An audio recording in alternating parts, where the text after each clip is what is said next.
sorry. I have to ask this, Hannah. When we were back in Shanghai, I saw a street vendor. Do you eat pigeons? Yeah, we eat quite a few birds actually. Duck is really big, quail is really big. But pigeons? I mean, they're like the rats of the sky. Have you ever heard of eating pigeons? Not the pigeons we have here in America, Dick. When I was growing up in high school, I had some friends from Africa, and then I had pigeon too with them. It's actually quite good. Tastes like chicken. You had pigeon? Yes, I had pigeon. Well, look at that. You two have more in common than we all knew. Both eat pigeons. I eat pigeons. Cheers. Chicken. Cow. Pasta. Pigeon. We gotta do I something. like cheeseburgers, man. We can fix French it. fries. It's no You know reason how not I'm due to for try. cheeseburger, Right? French fries right now. Cheeseburger? Yeah, I love cheeseburgers. French fries. Oh, delicious. Really?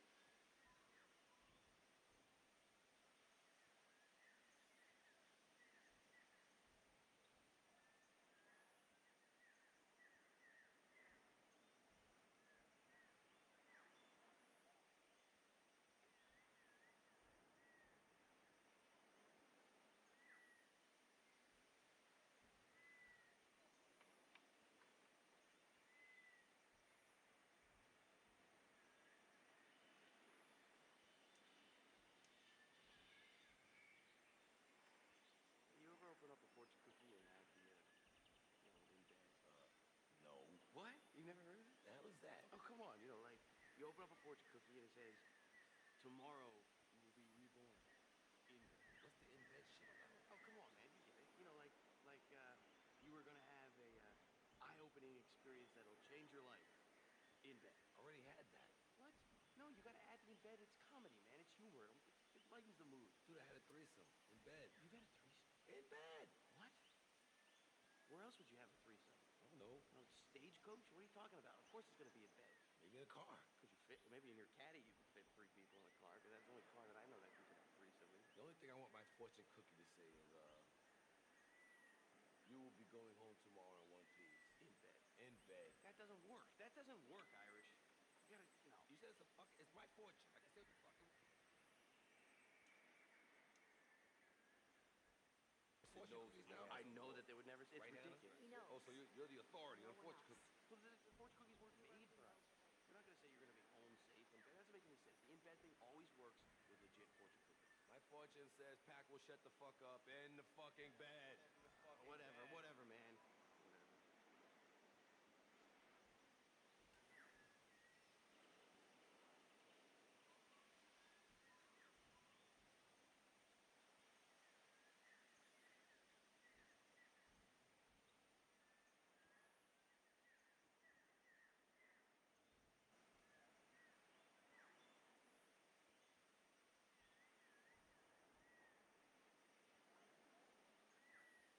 Hey, Record,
Okay, I think I'm all set. And also, Tico, to answer your question, if you want to go ahead and join for a few matches, you can, but you got to go and use the points thing.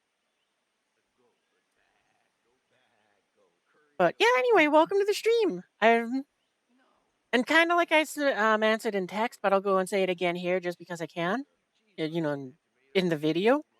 Yeah, I unlocked the I paid Golden Eagles last stream. I think it was Tuesday when the patch came out. But instead of grinding through it, I went, you know what?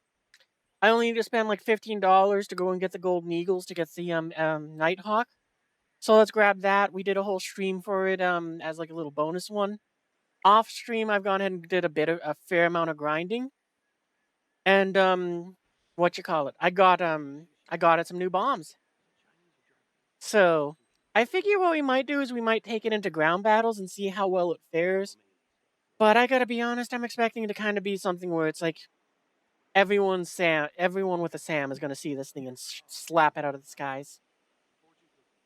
Other than that, I figure what you call it, we'll probably be using a fair bit of. Oh, I should probably activate that booster before it goes over. It expires. Well, sweet. Now we're gonna make a little extra money.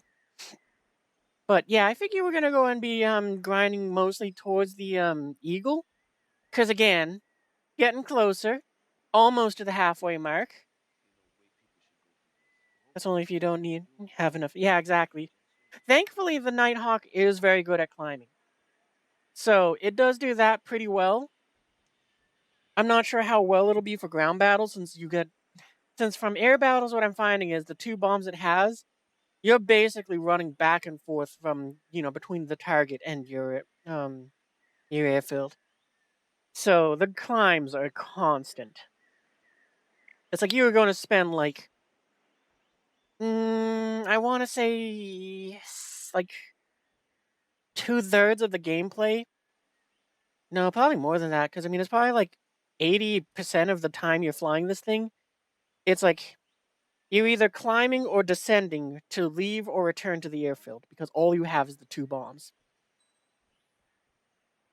It has been, well, not a bad grind, but it has been a tedious grind.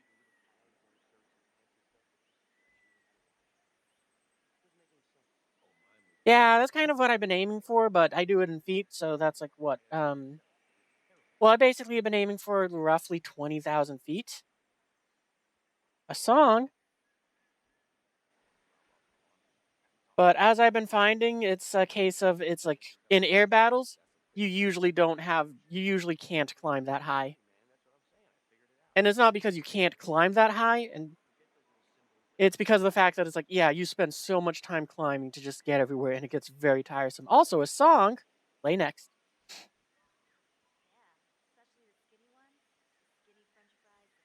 Yeah, so it's like, as a test bed in War Thunder for stealth, I think it's a good vehicle. But for something that you fly yourself, it's very much so in that niche area. So far, the best thing about it is something that is time limited, which is while the aircraft is new, everybody's excited when they see it. So your team will accidentally provide a fighter escort for you because they all want to see the Nighthawk. Because I've pretty much every mission I've had like one or two people that will chase down my Nighthawk or ask me to slow down, just so that they can see what the plane looks like, and get to kind of ogle it. And because of that, you kind of get fighter escorts, which is kind of nice. The only other thing which I've found that makes the Nighthawk a very good aircraft is because you have so little to do with it, and because you can climb so high, you can intentionally make contrails to bait everyone into trying to fight you, and then your team can clean them up.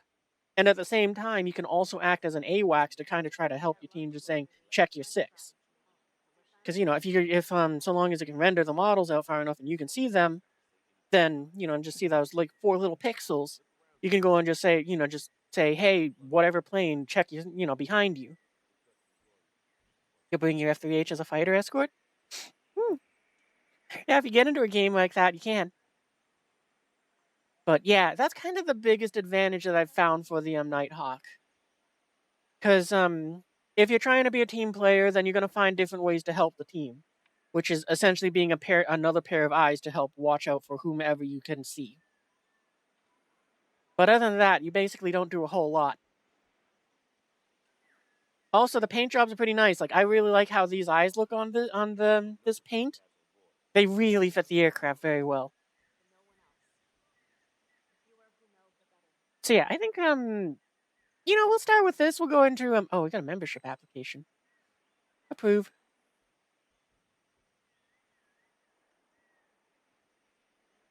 Lots of quick grind tonight. Ooh, fun. Oh, I should double check. Cause yeah, the way I've reworked it is if you want to go ahead and team up, then it's now one of those things where it's like something you can spend your points on, and it's basically a couple, it gets you a couple games. But mainly, I did that just so that it's well, it gives me something that notifies me a bit more, so I'm more aware of it. And on that note, I gotta go ahead and bring out the little. Where's my little cheat? Oh, not cheat sheet, but a little pop out for the quet and things of people. There we go. Found it already.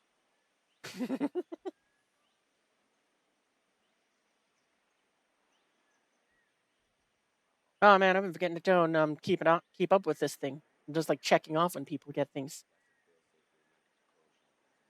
Yep, that's how that works. It used to put your name in the stream, but I had to change that after it was used inappropriately a few times. So, odd. Oh, there you are, right there. Boom.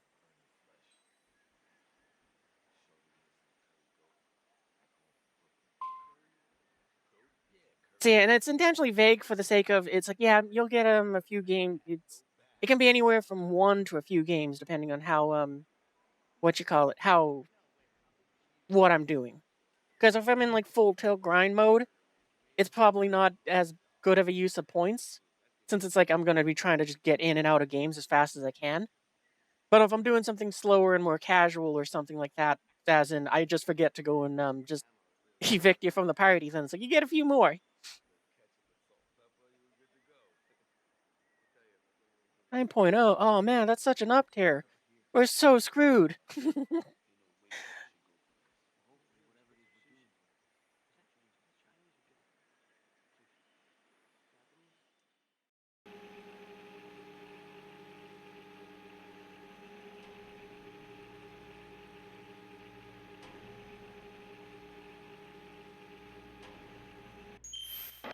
You're all clear to engage.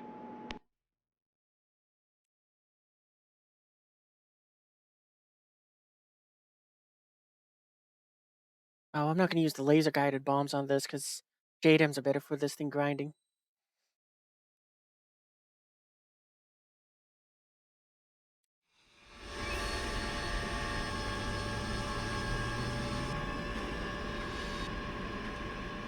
Oh, okay.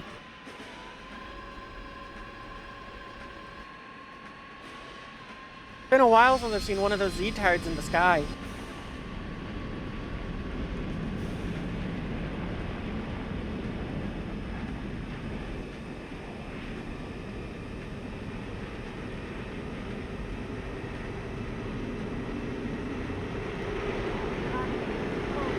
Yeah, here's hoping we get some good luck. Thanks, Tar.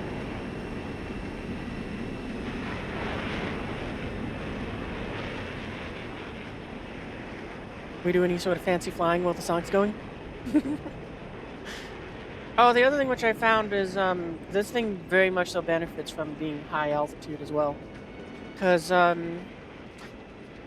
if you try to do any sort of evasive maneuvers to go and dodge someone or a missile, you're very likely to put this thing into some kind of spin. Not exactly a flat spin, but it's one of those ones where its odd shape makes it so it can flail about very quickly.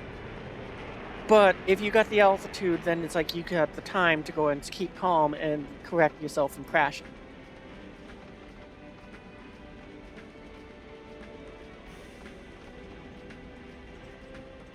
Oh, that's the wrong button. I meant to go into the cockpit.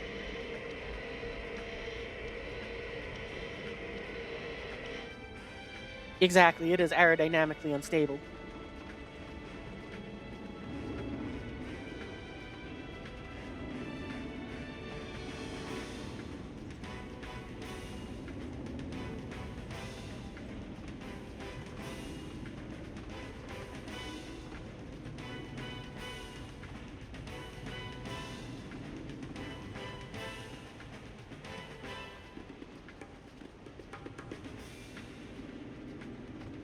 Yep, I think this and also another aircraft prototype. Yeah, that's it. Tactic Blue was the Hat Blues.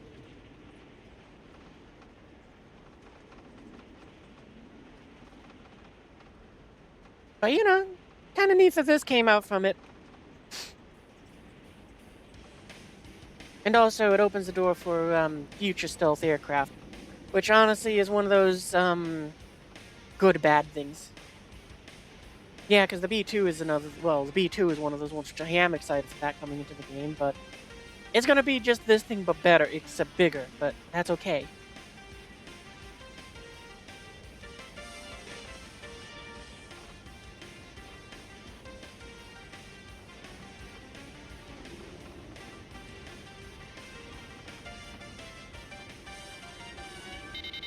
I've received a wire from Allied Operation Command.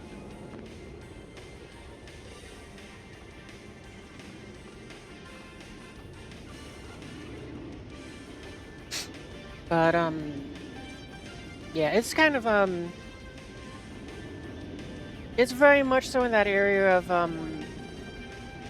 what was I gonna say? Yeah, I don't expect even more than anything else. I expect War Thunder to fudge the holy bejeebers out of how stealth works. Like, I mean, this F-117, it basically can, the only radar it can hide from is some ground radars and the oldest of old aircraft radars, which is inaccurate, incredibly inaccurate, because what was I gonna say? Yeah, it's incredibly inaccurate because this thing was so stealthy. There was you know, like there's a show called, or was a show called Dogfights on History Channel when they used to do history, where they tell the tale of an F-15 pilot who's dogfighting what you call it, some sort of Soviet-made aircraft, and you know what you call it. It's like in the middle of this firefight, in the middle of this dogfight, like almost literally in the middle of them. It's like, drop bomb 1, drop bomb 2. There is a Nighthawk just cruising along, which the Eagle doesn't even know is there. Stall warning. Stall warning. So, you know, it's like the Eagle and its adversary are dogfighting in the vicinity of a Nighthawk. No one's radar picks it up, and it just flies on through the area as if nothing's happening. And you know, and what you call it, the only reason why they knew about it, you know, later on, the Nighthawk pilot in that episode, I think, is just going, yeah, no, you could just see afterburners glowing around me, and it's just all I could do is just hope they don't see me.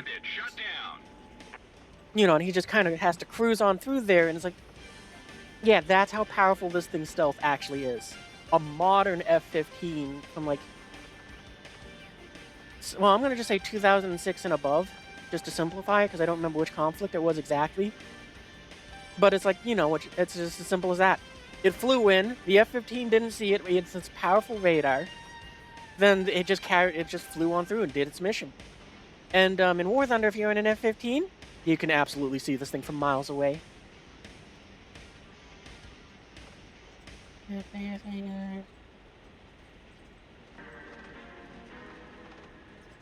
Well, thank you for sharing your luck. I appreciate it very much. Yeah, actually, just on the other note there, though, if you did decide you wanted to go ahead and buy this, shockingly, it costs less than what I was expecting, where it's only $40.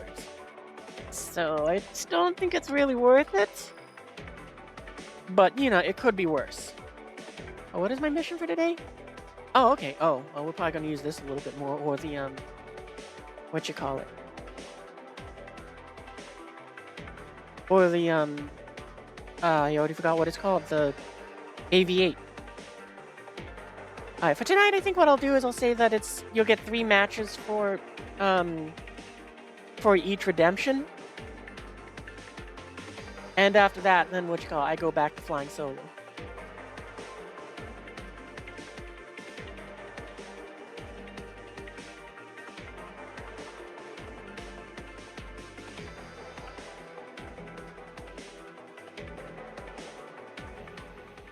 But I will say this is one of those aircraft where, because it can be purchased, it is one of those ones where I can definitely see the fun in squadron play with it. Since one Nighthawk doesn't have the it can take out 2/3 of a base about. It's like this could be a very fun aircraft where it's like you take up 3 of them. You know, it's like you go up in a squadron with them and you just knock out like 2, maybe 3 bases if you're lucky. And this is with what you call it, like the 2,000 pound. I think it's with the 2,000 pound bombs, but honestly, I haven't even bothered to try to bomb bases because I only get the 500 pound bombs. This might be a good map. This might be a good lighting where this Nighthawk can kind of hide, but it's still gonna go ahead and be seen.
Yeah, the radars at this battle rating, it's like, what's even the point of stealth? Doesn't really matter. But I mean, like a Panzer S can see this thing from roughly 12 kilometers out. At least I think that's what it said. Because I've seen a few YouTube videos of other YouTubers doing more scientific testing. And for my own, just using the new test flight map, the rack flak AI will fire on this thing when it gets to roughly about 8 kilometers away. So you're well within its range. If you're using a laser-guided bomb, you have no hope because you have to stay on the target. Or you have to just accept that 50% of your payload, or even 100% of your payload, doesn't make it to the target. Hey, good job out there!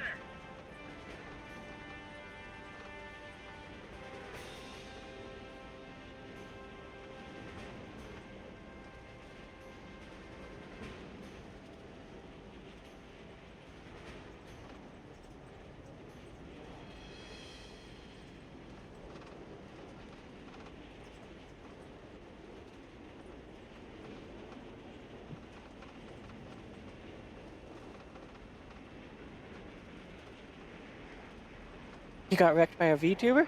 Oh, that's unfortunate. But yeah, like I said, thankfully this thing is good at climbing, and because of that, I've been putting more interest into getting it the more powerful engines, just so that the climb is less painful.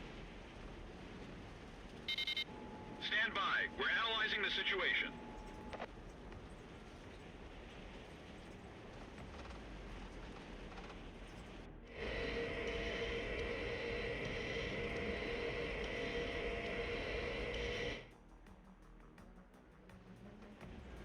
Oh yeah, we're almost at 300 knots.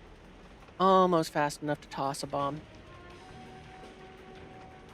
Actually, I think what we'll do is we'll go for these targets over here.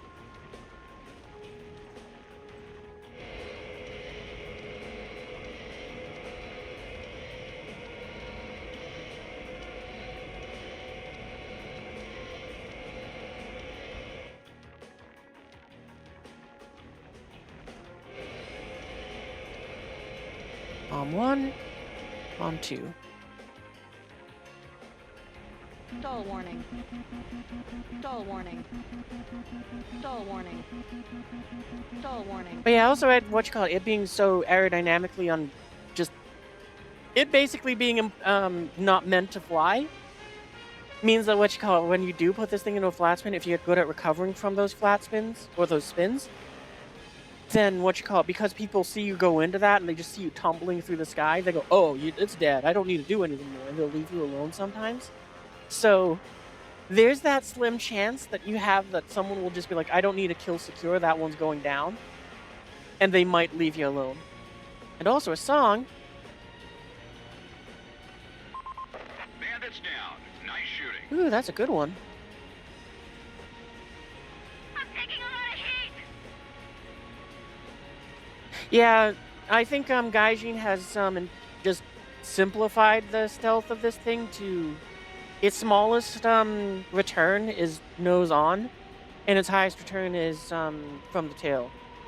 You know, from rare aspect. And the sides are a little bit in the middle.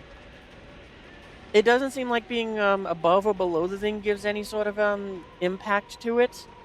It's just pretty much you could just draw a line somewhere in the middle of it.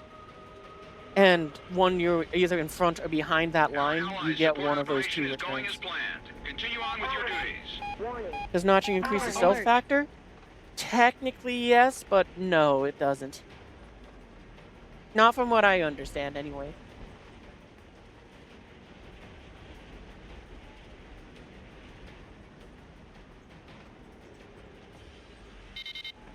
Emergency transmission from Allied HQ. Caution alert. I'm guessing, yep, I'm the last plane alive. Alright, well then I might as well just touch down and let them Caution alert. have their victory. Warning. Because, I mean, if it was any other aircraft, I would just go, sure, I'm willing to go ahead and gamble with it and try to dogfight, maybe and get a kill before going down. But that is almost impossible with this thing. Unless you're, like, Fly Daily or Defiant.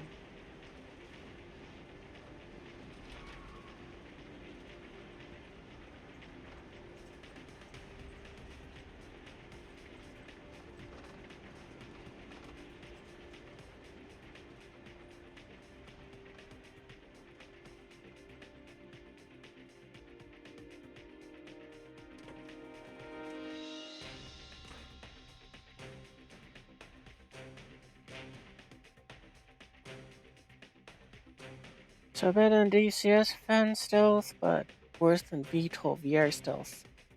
Maybe. I don't know. I haven't played those other two games, so I got no idea what the stealth is like in them.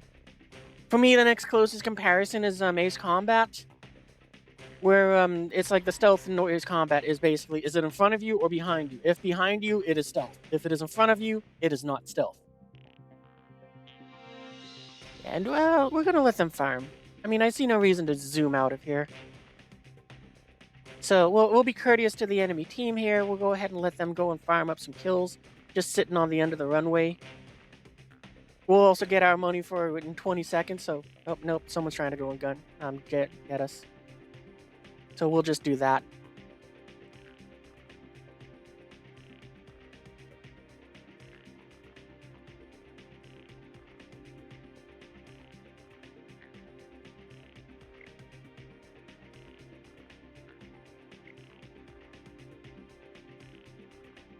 Alright, well, let's return to hangar, because, yeah, we're just not going to worry about it. I was going to let them sit there and hit, like I said, I was going to just kind of let them farm, because it's like, I might as well. But there's nothing else I can really do with it on that one. ESOS mods use the average radar cross-section, while VTOL uses a 3D map of the radar cross. Oh, that's interesting.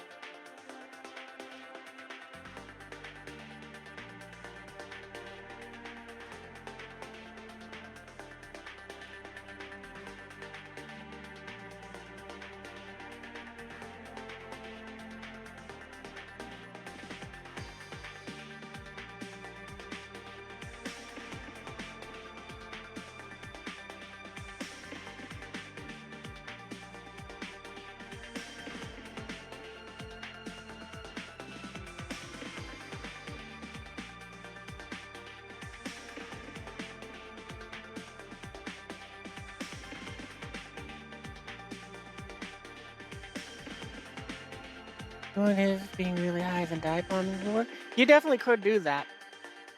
I mean, this thing seems to be very resistant to overspeeding, but I haven't intentionally tried to do that. I've chosen to basically just drop the bomb on someone and just fly over them and just keep my altitude. I have done some nosediving to some extent, though, to go ahead and just kind of point the bomb where I need it to go, throw it, and then I try to pull back up. So you can kind of think of it almost like I'm trying to do that thing in Top Gun Maverick when they're dropping the bombs down and they're doing their version of the Death Star trench run. You did that with your A-10 and you got one base kill, but either crashed or got blasted. Ugh.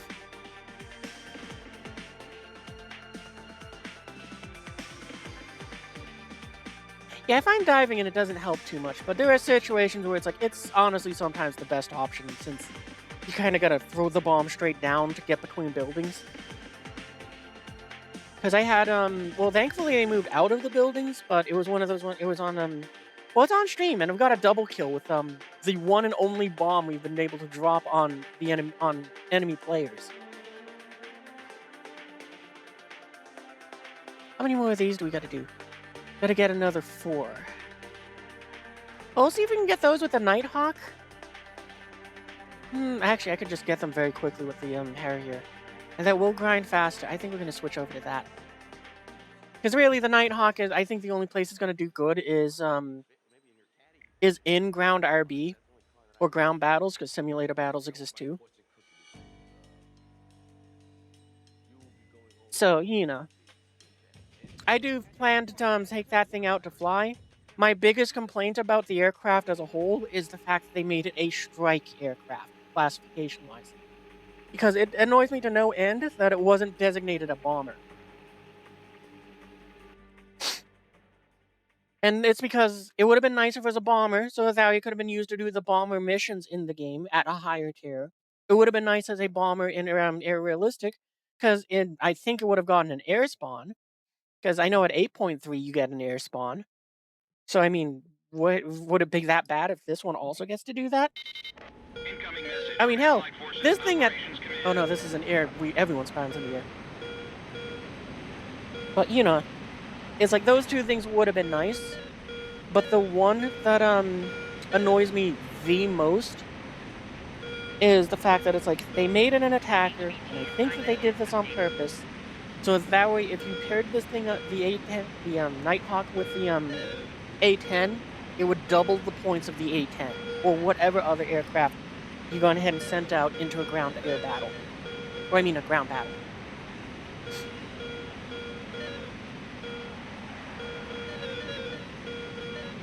So it's like, as far as I'm concerned, they did that deliberately just to go ahead and screw over anyone from getting a second aircraft at normal price. Do you still have the link for the approach calculator? I don't think so.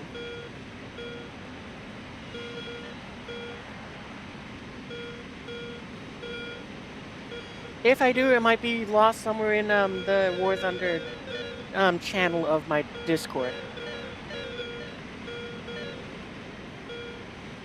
But yeah, that is the biggest thing that annoys me about the Nighthawk, is this, that they labeled a strike aircraft. It is a bomb.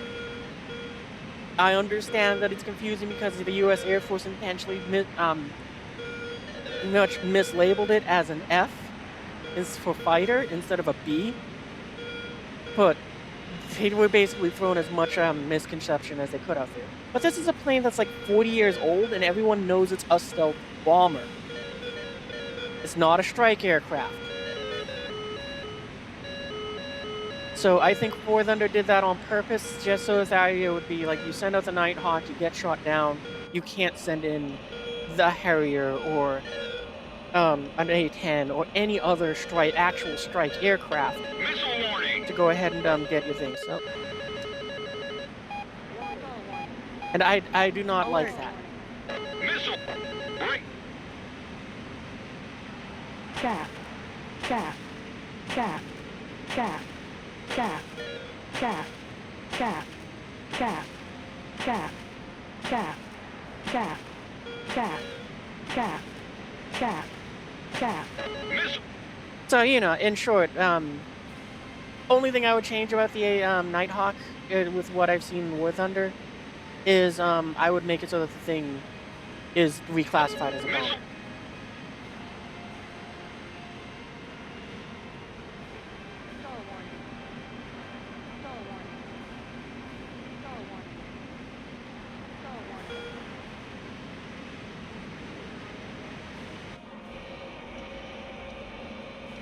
What's our speed? Oh, we're pretty close to being able to just chuck these things. This is Eagle Eye to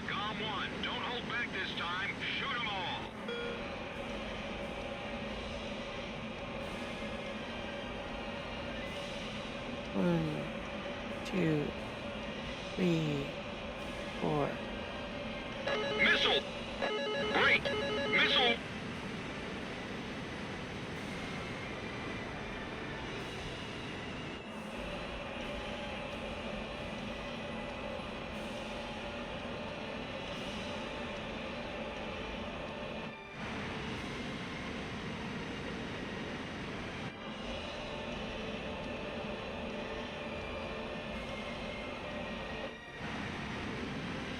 And that's all our bombs.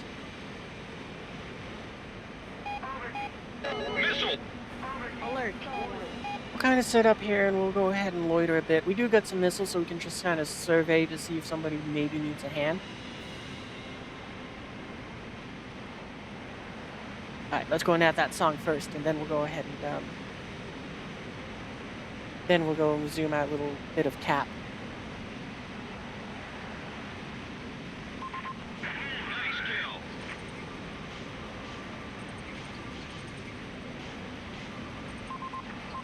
Alright, I think this is the one that, quest. There's like 3, so I hope it's the right one. Threat level is bandit. Enemy down. Oh boy, we're getting lots of them.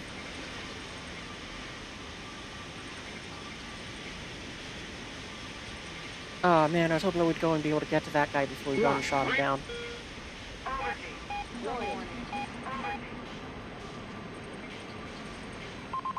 At least we avenged him. Target.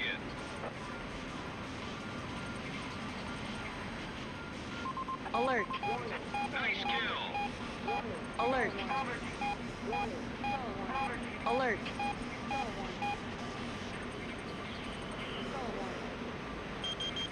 Lock. Locked on. Lock. I think that missile's gonna be trashed. Alert. They just kind of thought about it after letting it go, and dude's going fast. Dude's running away from us, so we're not the fastest aircraft, so we can't give a whole lot of. Yep, and there's the countermeasures. And also, the other part was just the dude's being pursued by an Su-39.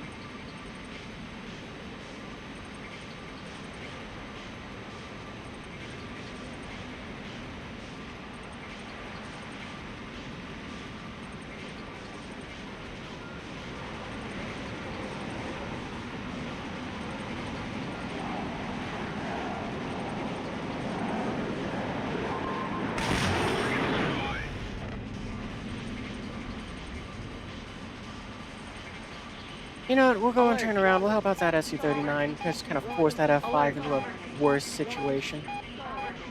Because we still do got 150 cannon rounds, so that's probably like 5 seconds of ammo.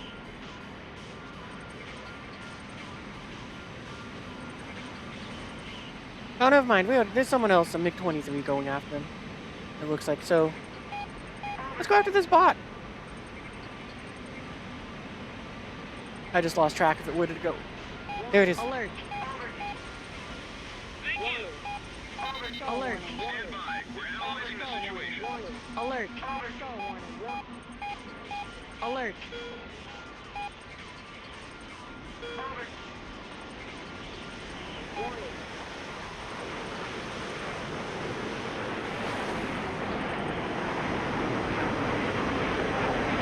Oh, well, fantastic job, Doing Jimmy. fine, Golf Team. Keep it up, Cypher.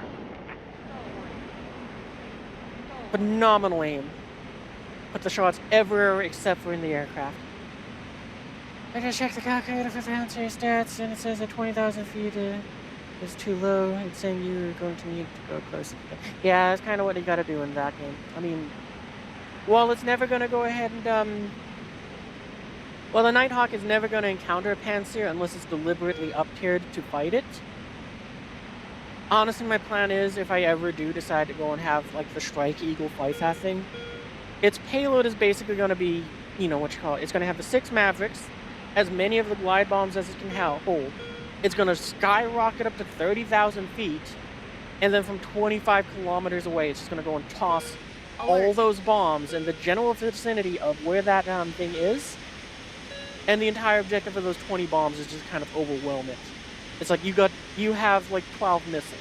Enjoy trying to intercept 20 bombs with 12 missiles. Alert.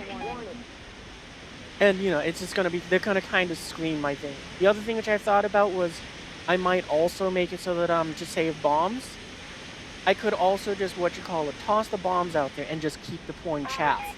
So it just sees a lot of radar signatures, thinks a lot of bombs are in the air, and then it's just kind of like, I don't know, just a lot of deception is the shorthand of it. But so far, that's kind of what my idea is. It's like, I think what I'll do is I'll have it so it's like, I'll throw like 6 or so bombs. I'll be deploying chaff the entire time. Not to go and evade missiles, because it will do dick against them. But, it'll be like, there's that. There'll probably be a Maverick mixed in there somewhere towards the end. But the bombs are kind of like, it's like, yeah, there are some, so it's a legitimate threat. And you have to intercept them. Comm team, just a little more. The operation results will weigh heavy on the overall outcome. 32,000 lets you have a descent compared to 28,000. Oh.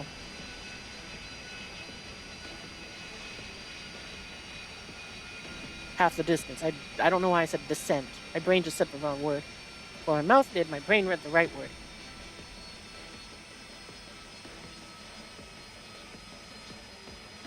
But yeah, I don't like how War Thunder is made top tier.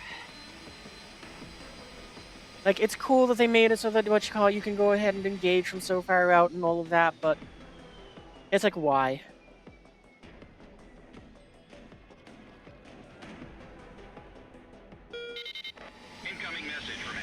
Because, I mean, clearly you understand that you have to balance it for game limitations. And yet they don't balance it at all.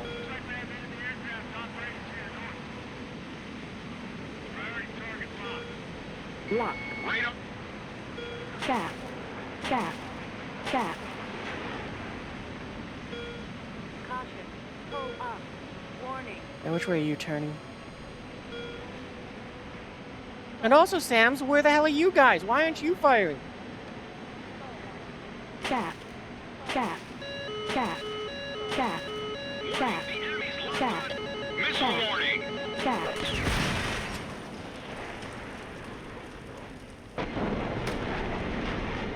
Oh well. At least we're done with the bombing mission thing. And the snow taketh away the fun, yeah. But yeah, it's like, I'll take my reward, please. What are the other ones we gotta get? Light dudes on fire. Destroy a plane vehicle using an air bomb that weighs less than 120 kilograms. Oh, I don't think that can be really done by anything I have.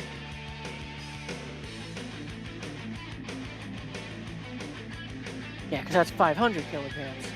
So, yeah, I'm not gonna waste my time. I say it's right because of the stream. Yeah.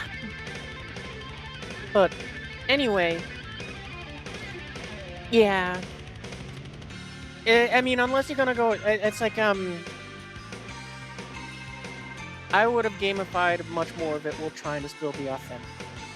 Because, like I said, the Nighthawk is clearly underperforming with its stealth. Because, as I just said, there's the whole story. You can find the videos from dogfights on YouTube. And it's like, you can find that one on there, I think. Hopefully it's still up there. It might have been one of those things that got pulled, but nonetheless, you can find that story of when F-15 fights like an Su-33 or an Su-35 or something. I think that's the aircraft. But anyway, it's like, it's in the middle of that dogfight. A Nighthawk is flying through it. And nobody knows it's there. Not even the F-15 with its insanely powerful radar, or even if we're using the one in War Thunder, with whatever War Thunder is claimed, should not be able to pick it up from any angle. And a Panzer S should not be able to pick up a Nighthawk from any angle. It should very much so be a Panzer S has to visibly see it, which isn't hard since all of them are in daytime and you have one point where you can spawn from, or 2 points. So, yeah. It's like, yeah, this game is just the stupidest thing when it comes to how it balances realism in games. Because, again, in that game balancing area... Oh, I don't have it in my lineup anymore? in that game balancing lineup area, it's like this F-15C, according to nerds that know more than I do. Modification. No, this. We'll do customization just to show the plane. Because, you know, according to aviation nerds that know more than I do, because this aircraft has an HMD, that means that it, like the Russian counterpart, has a 2006 suite of stuff inside of it, avionics and all of that stuff. And from my own curiosity, I was wondering, okay, well, since the AIM-9M entered service in 1983 and was not what this aircraft is using in 2006, what was America and NATO using? Well, the answer to that question is the AIM-9X, which when I looked up that thing, its capabilities, the declassified capabilities you can see on Wikipedia, are insane. This missile is basically just your only hope of defeating it is, well, as one SU, what was it? I think it was an SU-22. As one SU-22 discovered, the only way it defeated the missile was because its countermeasures were such garbage, they did not put out a consistent heat signature, and that inconsistency in the crap countermeasures is made it so it defeated the missile, because it couldn't tell which one was the real one at that point, and it just had to guess. Yeah, the AIM-9X is way too overpowered. Like, it's one of those ones where it's like you hear it's a $600,000 missile, the present-day one, to go ahead and launch one. And you wonder, why is it $600,000? And then it's like, oh, it's because this missile can lock onto a bad guy that is behind the aircraft launching it. It's like, that's how insanely powerful that missile is. And it's like, and, you know, like I said, and it's just so funny to me because it's like, you know, it's like, Gaijin accidentally admitted how biased they are towards the Russian aircraft, because, like I said, we're gonna just do a little bit of a rant here. I'm sorry, for those watching the video, but it's like, you know, it shows how much Russian bias they have for their bullcrap, because it's like, what was it? I think it was the IS-6 or something? I think it's this thing. It had an invisible plate. Custom. It used to have an invisible. Oh wait, no, I gotta do X-ray. It used to have an invisible plate around here that made it so that even if you had the capability of penetrating the front of the turret by going through, you know, going where the breach is, it would hit an invisible barrier that was like 1,000 millimeters of armor and just stop the shell dead. And it was like that for years. You know, and so it's like that they did remove it, but going further, it's like all the other SAMs, they got like an 8 to 10 kilometer range. No, that's not good enough for Russia. They must be historically accurate and have a 20 kilometer range. They must have their full range because we're going for accurate authenticity, where this thing has a 20 kilometer launch range. That needed to be kept in the game. But as soon as we go over to the air, and America and all of NATO has the AIM-9X, where we just went over its insanities, where even the 2006 one didn't have the ability to fire directly behind it. It did have a 90-degree fire. It had a 180-degree firing arc in front of it. So anything from your 3 o'clock to your 9 o'clock was within killing range. It had like it has like a 10 to 12 kilometer lock-on range for a heat seeker. And then, I don't know if this is for the early models or if it's like the newer ones, but from what I understand, the thing has a TV camera in it, so it's watching you with a TV. It's watching your IR signal, and also it has limited guidance from the aircraft from first launch, where it's radar guided. So it's using all three, so it's using everything it can to make sure that it kills you. It's like, yeah, it's like that when in the air it's balanced right. It's like, yeah, no, I'm okay with them giving us the AIM-9M, because the AIM-9X would completely ruin it for anyone who's using a Soviet aircraft. So, you know, all of the USSR, screwed. Some of the German tech tree, screwed. You don't have access to the AIM-9, like the MiG-29, screwed. It's not going to be fun when you're in an F-4F. Well, Great Britain has a few of them now, too. That thing over there. Would not be fun to fly in, but I don't remember if India Guts anything had modified it. But yeah, it's one of those things where it's like, it would be so destructive if they did that. And I'm so glad they did not put the AIM-9X into the game. But I wish they wouldn't show their bias so much, and I wish they would have done the same thing to the Panzer S. Where they went, well, everything else has a 10-kilometer range. It would be extremely unfair for us, for the sake of game balance, to make it so the Russians have a double that range. So we're going to nerf it and keep everyone capped at 10 kilometers. Because at least then you don't have to change the entire frickin' game. Like, literally, the Panzer S changed the entire frickin' game. Because before then, like, you couldn't lock on your cameras, your thermal cameras would not render anything from beyond 8 kilometers. So if you were in aircraft, if you wanted to go and use your laser-guided bombs and all of that, you had to close to like 8 or 9 kilometers for it to go and drop for it to render the thing that you're trying to bomb. So you had to enter the SAM range of everyone to try to go and drop a bomb on something, and you had to go and play that little bit of, like, you know, and you sometimes had to dodge stuff. It was a better game until the Panzer came in. Then they had to make it so that things would render beyond 8 kilometers. And then they made it so that aircraft weapons could reach beyond 8 kilometers. And it's one of those things where it's like, it's so stupid, and I hate that it's like... Oh, that reminds me, on a side note, though, I just remembered, I think this one gets access to the glide bombs. Does it? So I would assume I've seen videos with the F-16 dropping glide bombs. Yeah, there they are. I think. No. Yeah, there they are. Because, yeah, it's so gross. It's so gross to me that even this F-16 with these GBU-39s can throw them from 25 kilometers away. I'm kind of curious, how many can it take, though? Looks like it can take 8.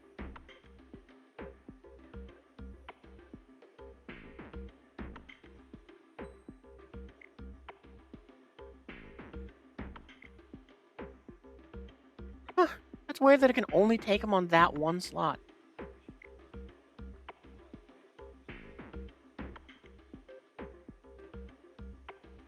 Oh, actually, these are probably small enough that they would count. You know, that doesn't mean what? Is it just the mass of each one is, Oh, 121. What was it? It was under 120 for that thing? Yeah, we're not going to save the changes. We'll modify this one, because it was my already, I didn't get enough points and I'm sad now.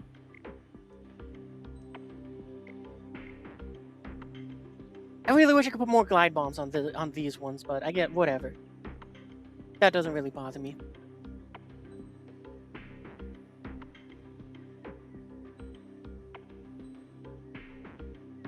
Oh, where does my F-16 sit, too? Because maybe we'll take it out and go and have some fun with it. That's where my F-20 is. Okay. What's funny is that nothing compared to what's coming when the Legacy Hornet finally comes to the game. Light GPS cruise missiles are gonna be scary. Oh my god, yeah, sure.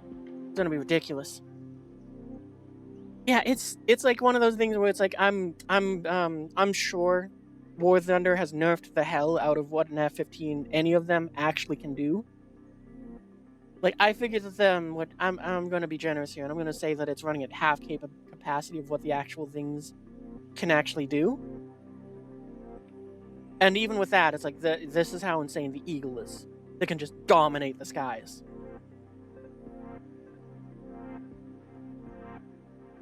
Like, I'm sure War Thunder, with trying to do the Russian bias thing, did as much as they could to nerf the F-15. And this thing is still the king of the skies. Like, I am so sure that War Thunder has done everything it possibly can, just cutting corners, to go and make it so that this thing is inferior to the Russian aircraft. But at the end of the day, they knew there was some things that they could not get away with. You know, like the data link stuff. Honestly, I'm surprised they hadn't even brought that into the game, because all it did was hurt the Russian aircraft. Since this thing can guide 8 missiles at once to 8 different targets, and the Russian one can only do it to 2.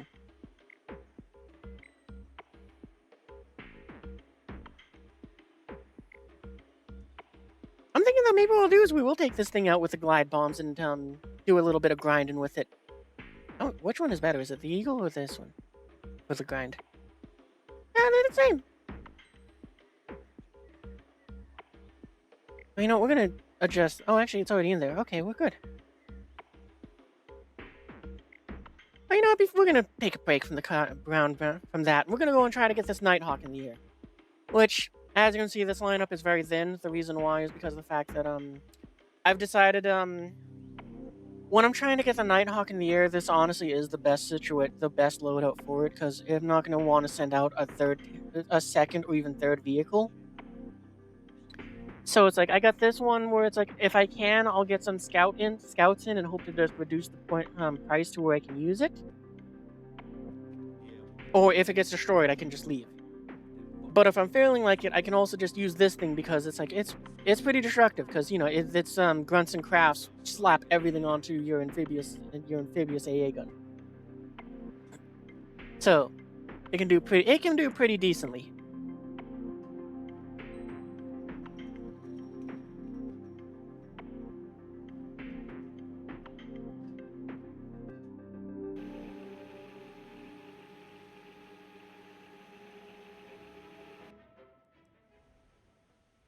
But yeah, also, I guess because of that, the whole stealth element,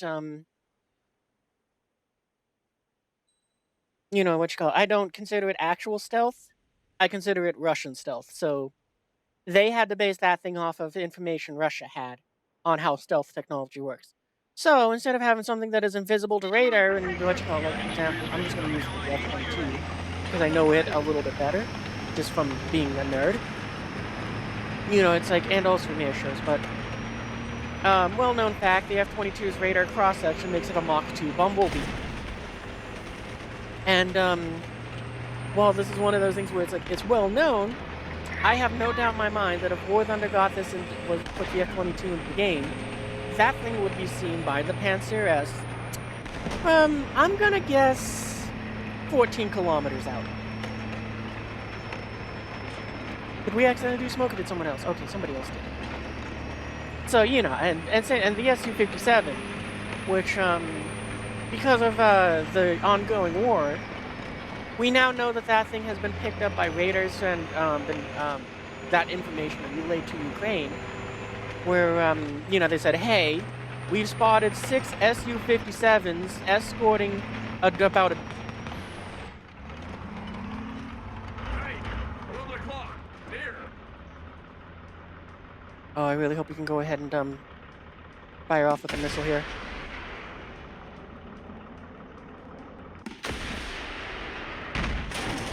Damn it. Nope.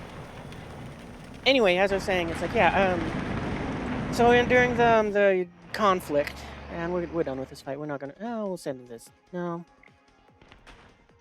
Screw it, why not? I can use it while I'm rambling, and then I'll quit out. Anyway, radar systems have, surveillance, I'm gonna call it, has detected that, it's like, hey, there's like 6 Su-57s escorting about a dozen Su-34s, and preparing to make a strike at, something along this direction within Ukraine. And it's like, okay, cool. Well, now we know we can go and set it up, and of course, they sent up something to try to deter them. And they were able to give them a bit of a spook, but I don't think they shot down any. But, you know, it was one of those ones where it's like, yep, that's Russian stealth for you. They think it's invisible, but it is not.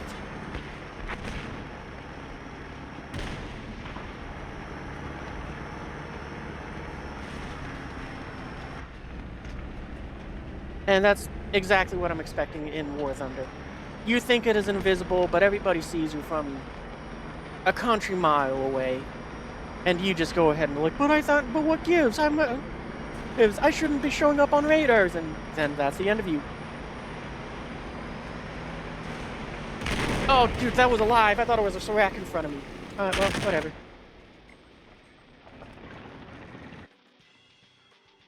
I know, right? But that's how Russian stealth works.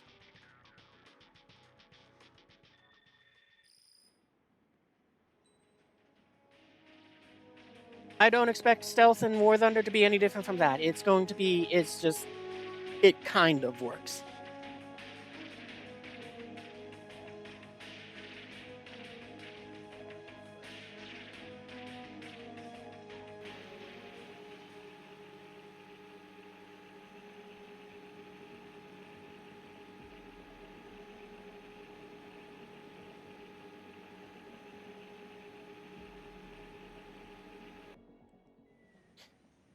So yeah, it's I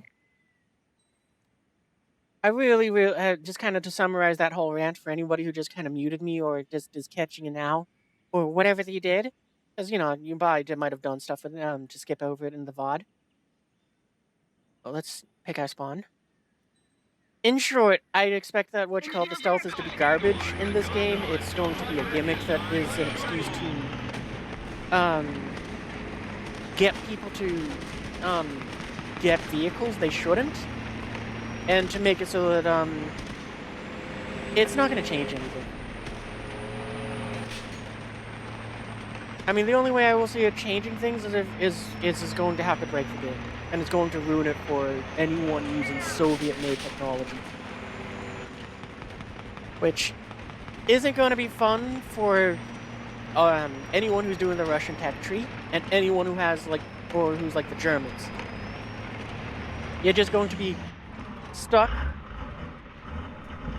with a machine that is inferior and can't do anything.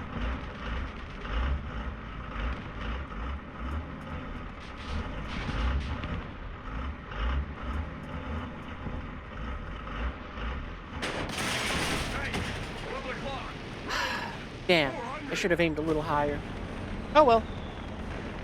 I'm not wasting my time with the second vehicle.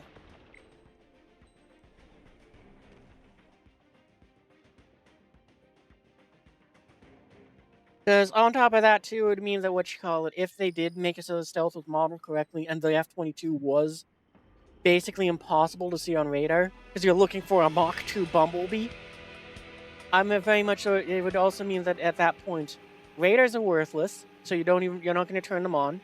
You'll have to use the heat sig. Actually, this would kind of fix the game. Now I'm thinking about it.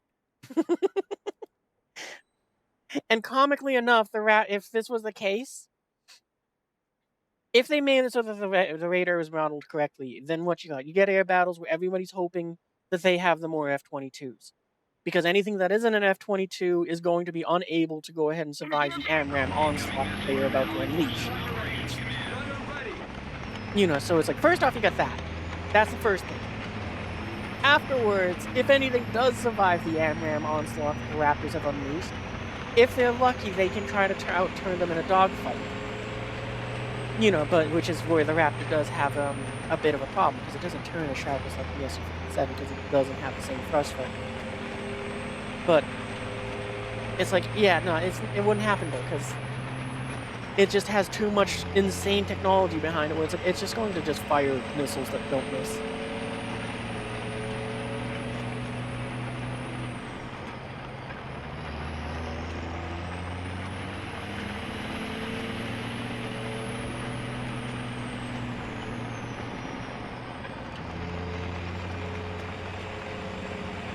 So, yeah, I expect Russian stealth to come be what we get in the game. The B2, the B1. If we get the B2, the only thing that's going to be good about it is the stealth bomb. So if they redesignate it as a strike aircraft, I'm gonna have conniption. It's like, this is literally called the stealth bomber. How did you get to the reasoning of this is a strike aircraft like the A-10? It's like, how? You're now just deliberately doing this just to go and make it so that we can't send in, even if we get the points to, we can't go ahead and send in another aircraft.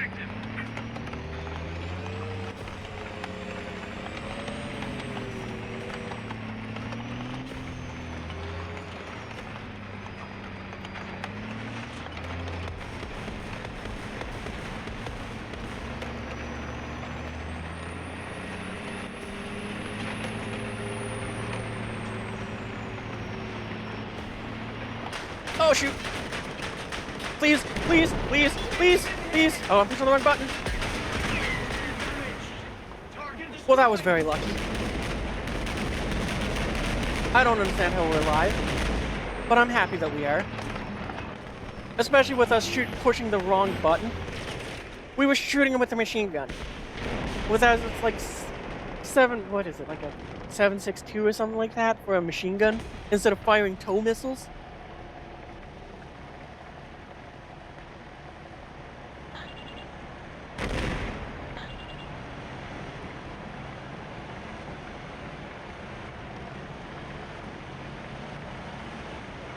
Just going to sit here, be as quiet as we can while the engine runs.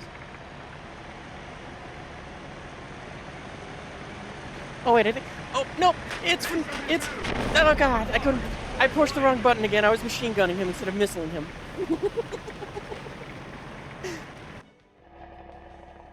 Well, at least we got this thing, so you know that's awesome. We want the laser guided bombs. Critical speed. Stand by. We're analyzing the situation. Yeah, this is kind of the other thing that makes it so that like having to climb is also so frustrating. There's like a 99% chance, seeing what our team is doing, for me to climb to a safe altitude to be able to drop these bombs with little risk to help the team. I'm basically screwing the team.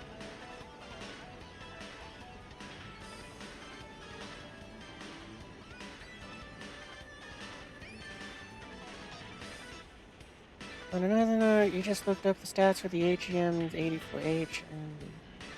Oh, wow. Which is larger than every current War Thunder map. And things. Wow.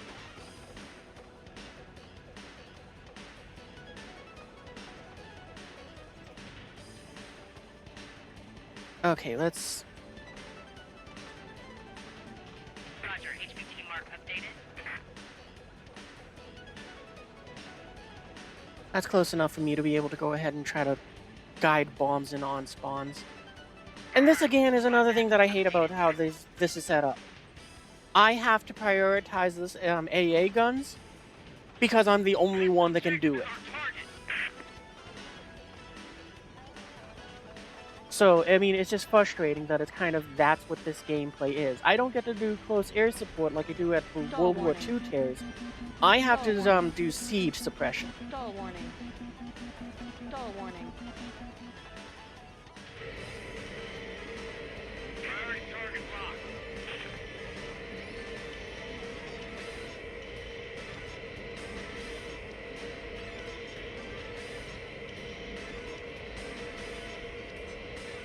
Those look like rocks, but...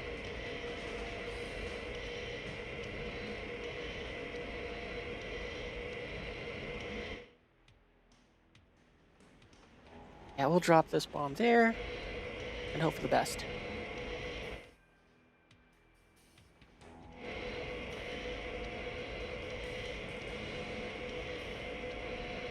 Keep it in this one so that if the target tries to move, I can adjust.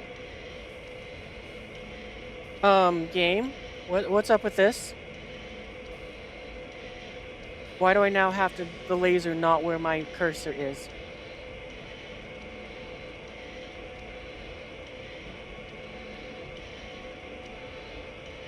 I'm gonna split the difference here and hope for the best. Oh, yes! Enemy forces eliminated. The threat level has been reduced.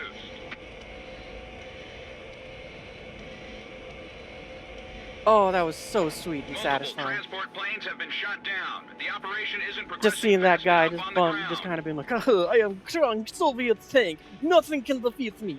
I will destroy all of my enemies. And then it's just like bomb. And it's like, uh-oh. Attack this objective.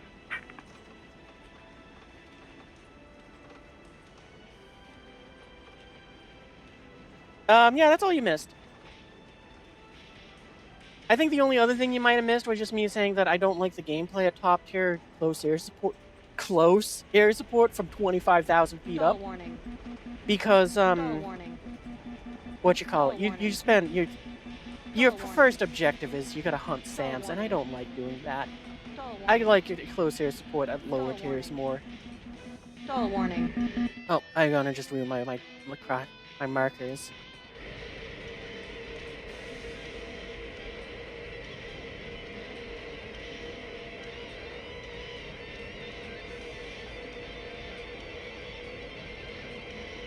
Attack this I think, objective. oh, yeah, we're going for you. Oh no, we're not. No, wait, was that a missile? That's a missile.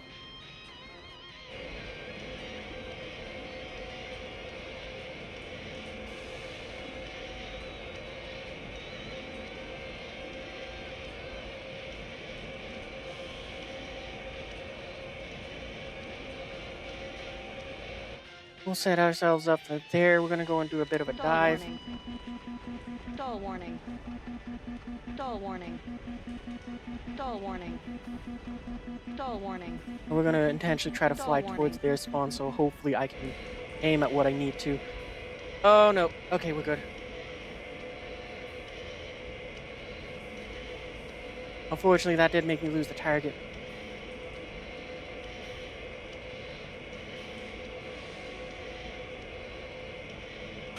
Fire. Oh, cool. Fire. Warning. What do we get shot by? Left. Let me guess, a fucking World War II Engine plane? Fire. Engine controls. Warning. Engine fire.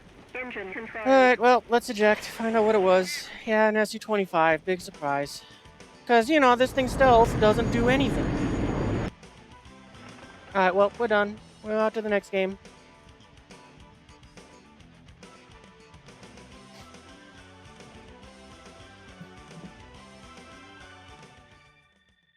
Alright. Now, honestly, it's kind of made it so that on my favorite BR for those extremely rare times I do tank battles is 6.3. Because it's a very much so premium lineup. But more so, it's very fun to do close air support with this thing. Because, yeah, it's super not fun doing close air support anymore with these aircraft. The ranges that you have to engage from, the technological gaps between things, and just everything, pretty much the entire battle rating is... Does the SU-25 even have... No, it does not. I don't believe it does. But what it shot me down with was a heat-seeking missile, so, you know, I guess... I think it's like what you call it. From behind, this thing's heat signature for the heat-seeking missiles you encounter. First off, you can't dodge them. You don't have enough capability to do that. You have no countermeasures either, so it doesn't matter. And thirdly, I think the lock-on range for these from behind is like somewhere between 3 and 5 kilometers. So you don't really get much of a benefit from it. Oh, actually, I just realized, am I able to do that? Paddles. Where's the shot simulation thing?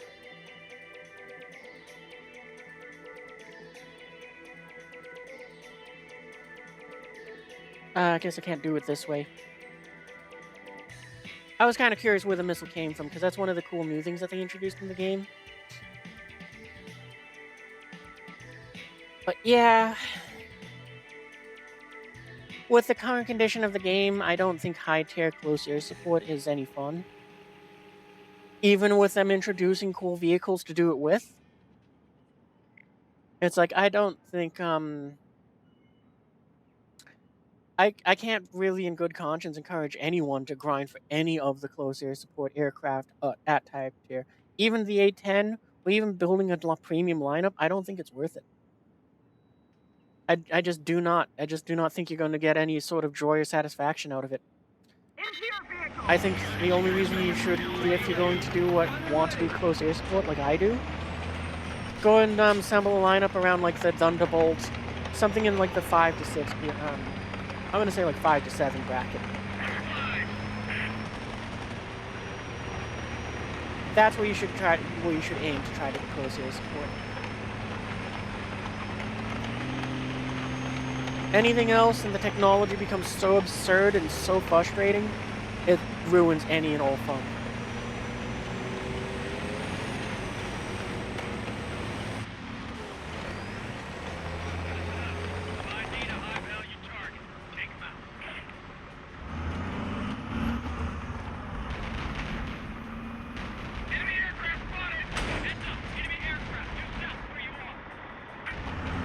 And I wasted my damn scout. Cool.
song. Hang on, let me park back at the bottom of this hill and then I'll add that song.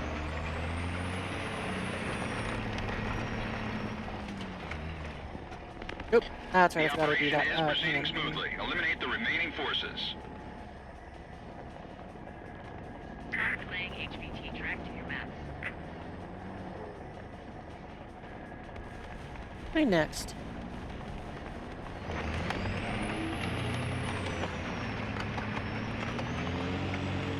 It is strong, but mostly in the morale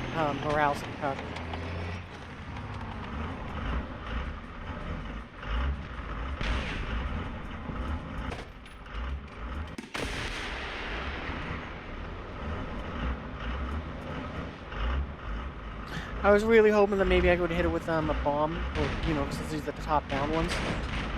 Oh, it's dead. What gives? I thought it was supposed to give me the 6-second recharge on that one, where when I marked the bomb.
The operation is proceeding smoothly. Eliminate the remaining forces.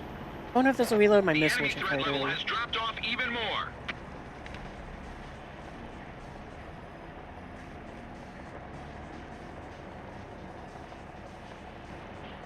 Yep, awesome.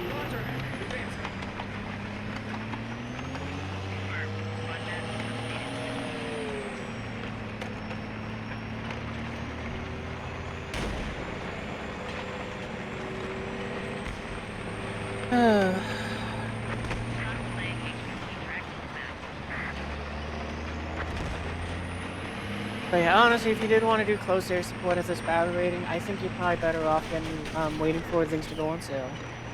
Get yourself the premium Wolf Pack tank destroyer, or light tank, and then also get the A6 intruder because it carries more bombs. Stealth is pointless, and you also get missiles or a gun, depending on how you want to load yourself up to defend yourself. Please, please. Okay. Well, I wasted a rocket, but I was kind of doing a bit of a panic here. I don't know what I just blew up, but I blew it up.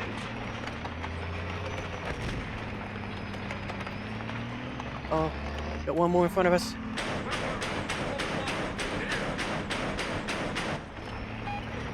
Yeah, we're being reckless at this point because I don't care.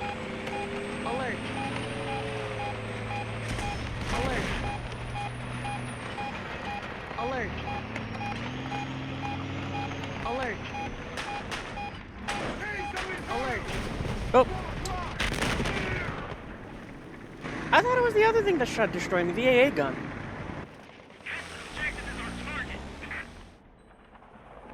The operation is proceeding smoothly. Eliminate the remaining forces. I received a wire from Allied Operation Command.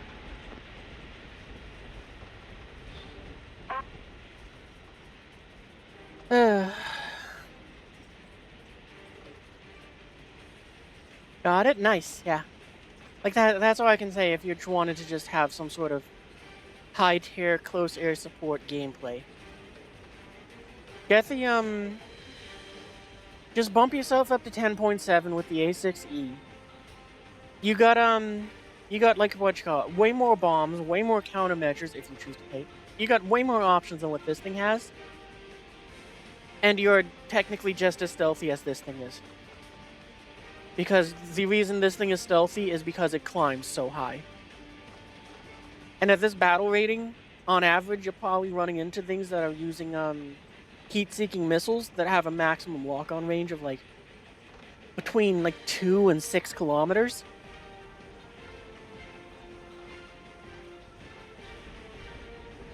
Stall warning. Stall warning. And also, I didn't even think about this until just now, Warning. but your camera to go ahead and look at things on the ground is not limited to in front or behind you. You can look in any direction, you can drop your bomb, you can turn away from the target, and you can start moving to evade. Unlike this thing, which is, well, I hope they don't see me flying a straight line with massive contrails behind me.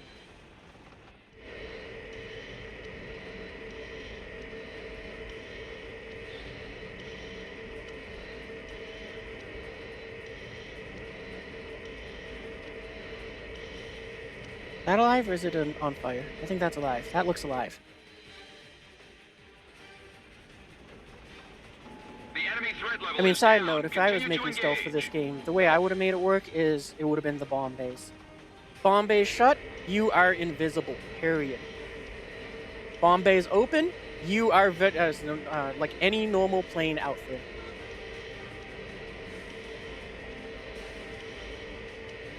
Oh, well, that's unfortunate.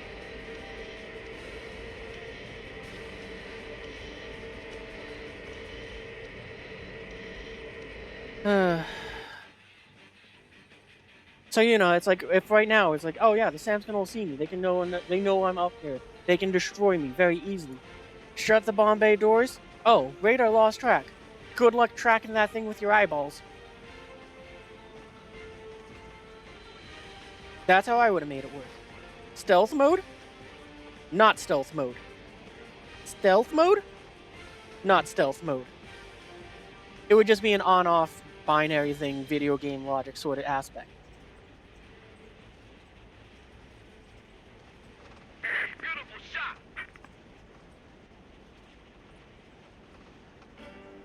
shot. In this case, we are gonna dive bomb again, because, Calm team. Nope, Not doesn't even bad matter. for a couple of rookies.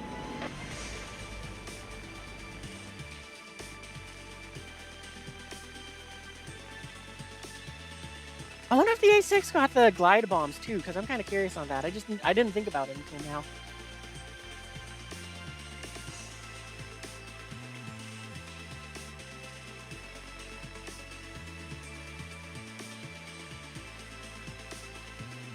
Nah, it's got those skippers, which it got a while back, which are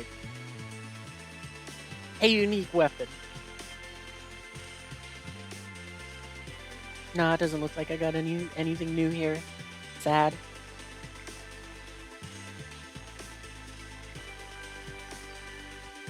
Yeah, no, I didn't get any new ones to play with. That would have been fun if it did. You know, like, I mean, take this loader, which I have here, which is just, like, I don't know. It's quite literally just set up to go ahead and, just have a lot of countermeasures to defeat SAMs. But honestly, I might just make it climb and carry more bombs. And, you know, what you call it, I am more, well, obviously I'm more powerful than the F-117. I mean, it's 10.0 in tank battles versus this thing's 10.7. And that the difference in 0.7 is a lot more bombs, no stealth, and countermeasures. I really hope they buff stealth. Because this thing is... It needs it.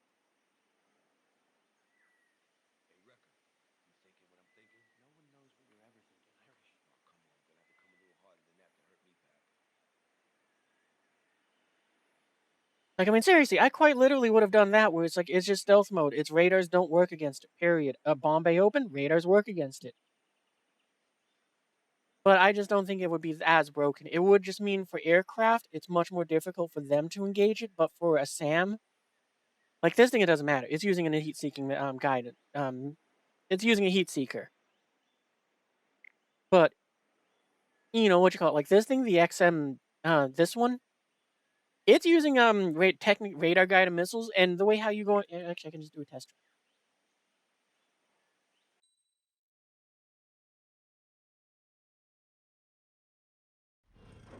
you know, it has radar-guided missiles. Driver ready. Gunner ready. And I don't even need the radar to go ahead and do this. I can just go ahead and line up with the target there as soon as I can swing this around fast enough. Oh, did they actually change it? Oh no, that's why. I'm just pushing the wrong button again. No guidance at all. No radar telling me where to aim. I just point and click, and that's it. Is radar being right? Right, it is. It's technically man. Yeah. But nonetheless, there are no radar-guided missiles other than these Sackless ones. So it's like, stealth doesn't do anything. All it can do is kind of to be like, oh, there's something in this direction, but what is in this direction? What altitude? It doesn't help. And it's also why I don't, there's just so much I don't like. All it does is it inconveniences the player because now instead it can't do that. Target destroyed. I want to return to hangar. Another song.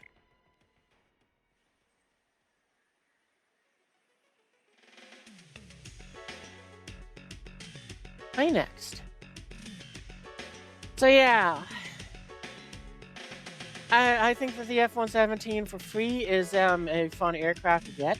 It's not one of those ones where it's like you'll be disappointed doing the planned grind for it. Even for $40, I'm enjoying the aircraft. But I guess what you call, yeah. Well, it's $40 and go shorthanding it. It's not supposed to be Y in third man. I found the right song anyway. But yeah, I would have definitely made it so that well, honestly, thinking about it, since I didn't think about the fact that they're beam guided. But I mean, they could have easily made it so it's like, well, all of those missiles which are beam guided, I would have made it so that they required a lock on. I don't care if that's how they work in real life or not. For the sake of the game, I would have made it so they require a lock on. You need to put that box around the target, and you need to guide it to the target. If you lose the target, you can try to regain a lock, but otherwise you cannot get the missile to detonate. The best you can hope for is a direct impact. That's how I would have made the radar-guided missiles in this work. Well, beam riding in this case, but I mean, it's still radar-guided.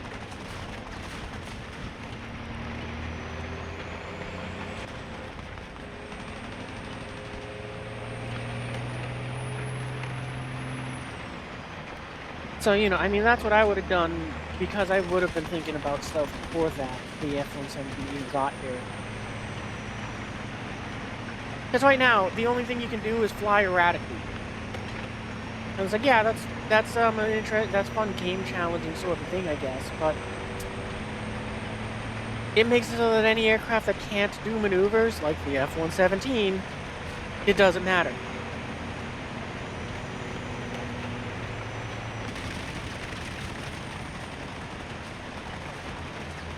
You're interested to see the F-117N? Isn't that like the naval version that got proposed, but they never did anything with it? If they did add it, it would be better for it would carry AIM-9Ls as well as the naval anti-ship missile.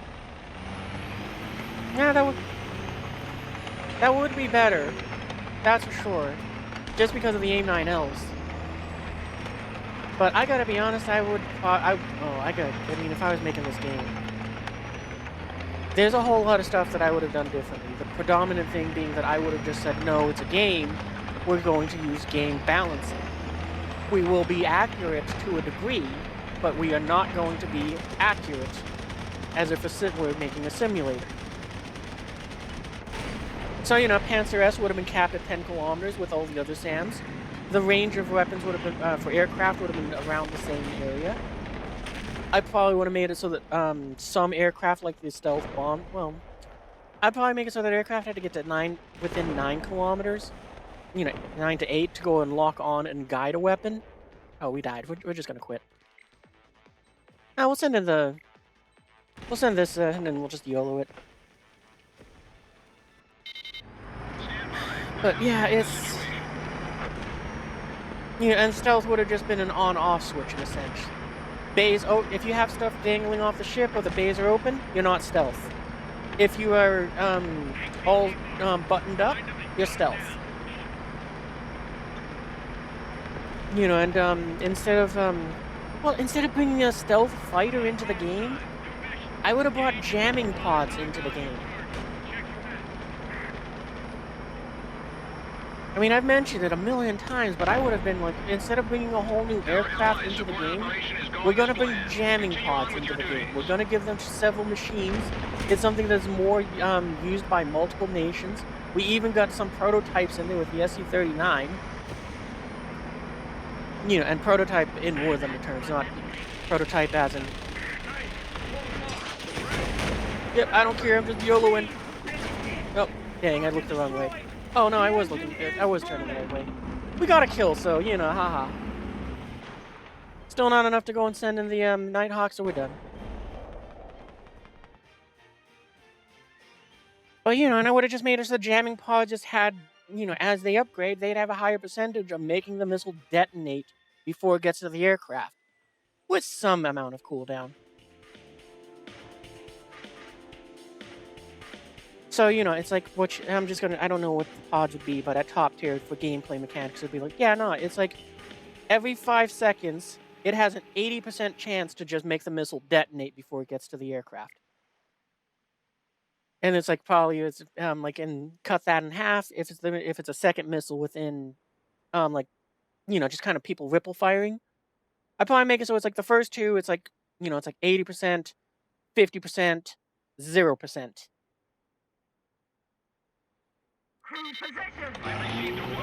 Yeah, and that's all I would have done. I would have brought jamming pods in, they would have just been a flat-out percentile like that. There wouldn't be any sort of additional mechanics. All it's doing is just sending a message to the missile in game code that says, hey, do a roll. Did you roll over this percent, did you roll 81% or higher? No? Detonate.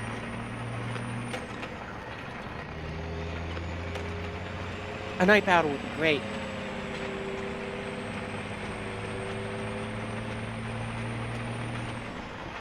You know, and it's like, so you got that's the jamming pods. We don't need to worry about stealth aircraft right now. And if we're trying to make it so that, I mean, that's kind of all I would do, but if we're trying to do it the other way with War Thunder's nonsense, the other thing I would contemplate doing would be, okay, well, let's just make it so that jamming pods affect the resolution of the SAM's view. So it's like, you know, let's just say that your resolution is 1080p just for starters, without jamming. It's like, okay, they got that, no jamming. Then the jamming pod would bring it down to like 240, depending on the difficulty or technological level.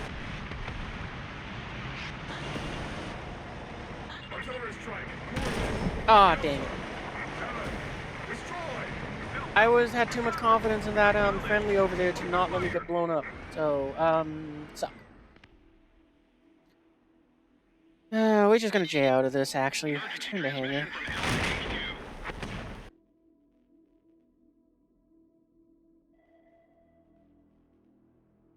And yeah, we're gonna get like the 3 critical hits for this, and then we're done with ground battles for a bit. Oh, it still got locked out. Who cares?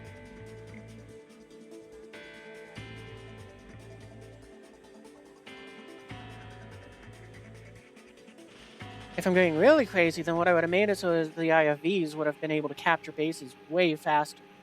And that would just be something where it's like you get that as an upgrade for them. That is the troops inside.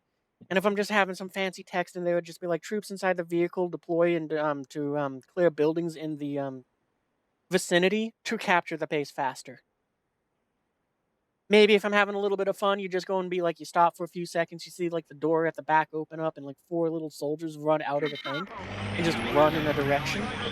Or just even like park themselves on corners of the vehicle. Just so that you kind of go, oh, that's so cool! And you just see them as the capture rate like doubles or something.